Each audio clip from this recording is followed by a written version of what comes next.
Selamat pagi Ibu, Bapak, dan Saudara sekalian yang dikasihi Kristus. Senang dapat berjumpa kembali dalam sapaan dan renungan pagi GKI Salatiga di tahun yang baru ini, Selasa 1 Februari 2022, bersama saya, Penatua Hendra Aribowo. Bagi Ibu, Bapak, dan Saudara yang mengikuti budaya Tionghoa Imlek, saya ucapkan Sinyen Kuaile. Mari kita awali dengan berdoa. Bapa yang di surga, kami bersyukur atas pemeliharaanmu sampai saat ini. Kami bersyukur atas hari baru, bulan baru, dan tahun baru yang Kau karuniakan bagi kami. Kami ingin menyambutnya dengan merenungkan firman-Mu.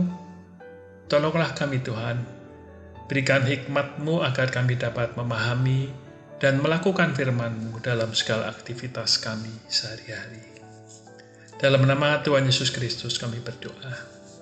Amin. Tema renungan pagi ini adalah merayakan harapan. Dan bacaan yang akan mendasari renungan kita terambil dari kitab Ibrani pasal yang ke-6 ayat yang ke-9 sampai 20 dengan nats ayat 19 yang tertulis demikian. Pengharapan itu adalah sauh yang kuat dan aman bagi jiwa kita, yang telah dilabuhkan sampai ke belakang tabir. Ibu, Bapak, dan Saudara sekalian yang dikasihi Kristus, di penghujung tahun 2021, ada kalimat promosi salah satu makanan cepat saji demikian. Rayakan kembali harapan. Kemudian ada gambar burger.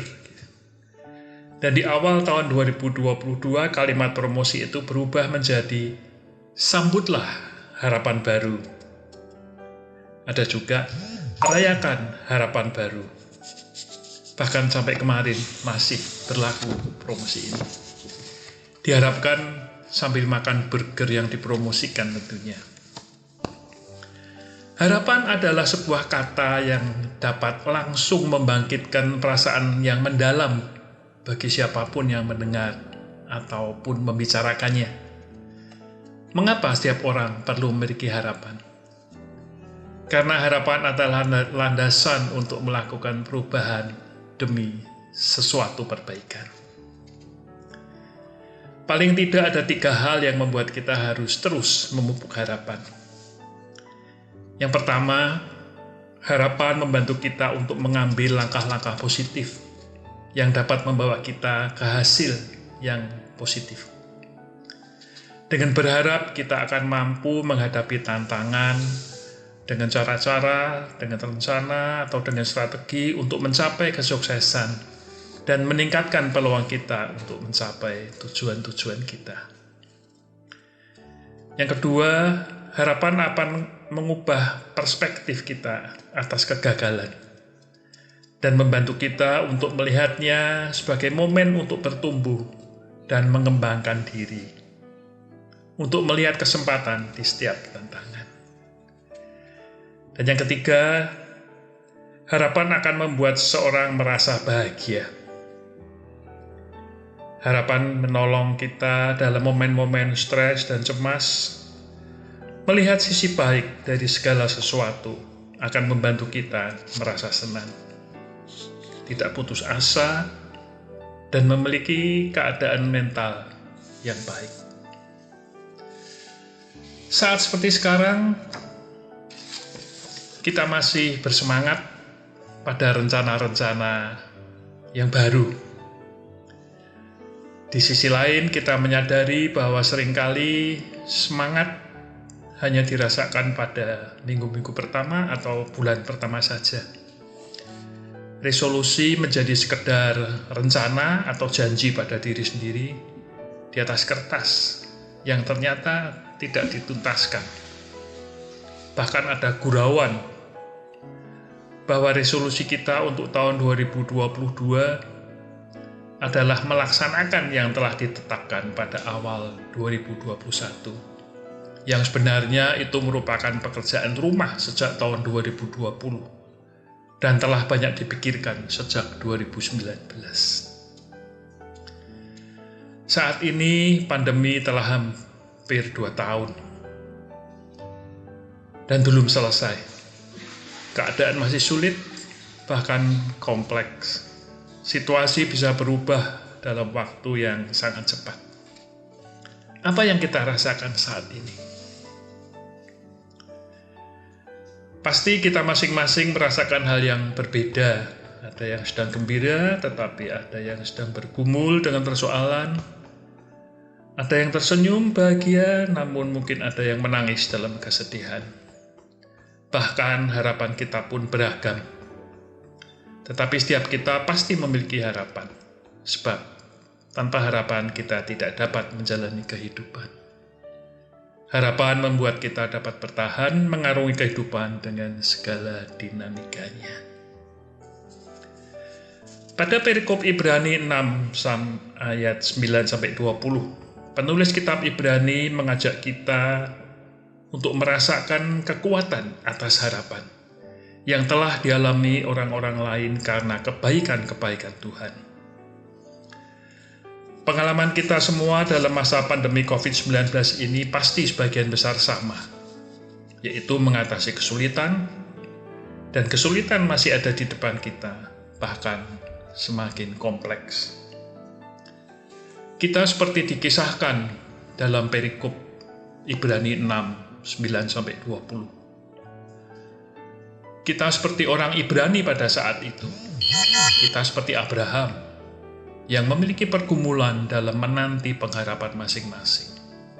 Dan kita sedang berusaha untuk menjangkau atau mewujudkan apapun yang sedang kita harapkan.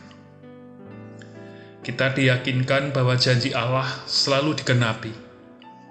Kita diajak belajar percaya dari Abraham, yang sabar menanti janji Allah. Janji Allah tidak datang dengan instan. Namun Abraham menanti dengan sabar dan meletakkan harapannya kepada Tuhan. Kita harus meneladani ketekunan, ketaatan, dan kesabaran Abraham agar pengharapan dalam Kristus menjadi milik yang pasti. Kita yang mencari perlindungan beroleh dorongan yang kuat untuk menjangkau dan mewujudkan harapan. Pengharapan yang masih di depan kita sekarang sepertinya masih jauh di depan kita. Kita diingatkan untuk tetap berpegang teguh dalam pengharapan. Tidak kehilangan harapan. Kesungguhan hati, kerja keras adalah pesan yang sangat kuat bagi kita semua sebagai landasan dalam memperjuangkan untuk mewujudkan harapan. Dan nats kita, pengharapan itu adalah sauh yang kuat dan aman bagi jiwa kita, yang telah dilabuhkan sampai ke belakang tabir. Hidup bisa dianalogikan sebagai sebuah kapal. Kita mengarungi laut kehidupan yang tidak selalu tenang. Kadang ada riak, gelombang, bahkan angin kencang dan badai yang sewaktu-waktu dapat menerpa kita. Oleh karenanya, seperti kapal, kita butuh sauh atau jangkar yang bisa menahan kita dalam keadaan aman, tetap kuat dan tidak terombang-ambing tanpa arah. Seberapa kuat kapal dapat tertambat, tergantung pada di mana sauhnya tertambat. Pengharapan kita harus ditambatkan pada Yesus sang batu karang yang kokoh, yang dapat menjadi tambatan yang kuat, memberikan semangat dan kekuatan pada kita untuk menjalani kehidupan yang berat tanpa menjadi kendor dan patah semangat. Mari merayakan harapan yang dapat memberikan kekuatan dan semangat kepada kita adalah jika kita masih memiliki dan selalu memelihara harapan. Kepada siapa harapan harus kita tambatkan? Tidak ada alamat lain, kecuali hanya kepada Allah saja. Ialah harapan kita dan tambatan kita satu-satunya, dan bukan yang lain. Roma 12 ayat 12 tertulis, bersukacitalah dalam pengharapan, sabarlah dalam kesesakan, dan bertekunlah dalam doa. Kita berdoa. Bapa yang di surga, kembali kami menghadap kehadirat-Mu. Terima kasih jika hikmat-Mu telah menerangi kami dalam merenungkan firman-Mu. Dan kami senantiasa mengandalkan kehidupan kami, harapan dan rencana kami di tangan-Mu saja. Dalam nama Tuhan Yesus Kristus, kami telah berdoa dan mengucap syukur. Amin. Selamat pagi, Ibu, Bapak, dan Saudara sekalian. Selamat beraktivitas, selamat memperjuangkan harapan bersama Tuhan. Jaga protokol kesehatan, Tuhan memberkati. 新年快乐，恭喜发财，耶稣祝福你。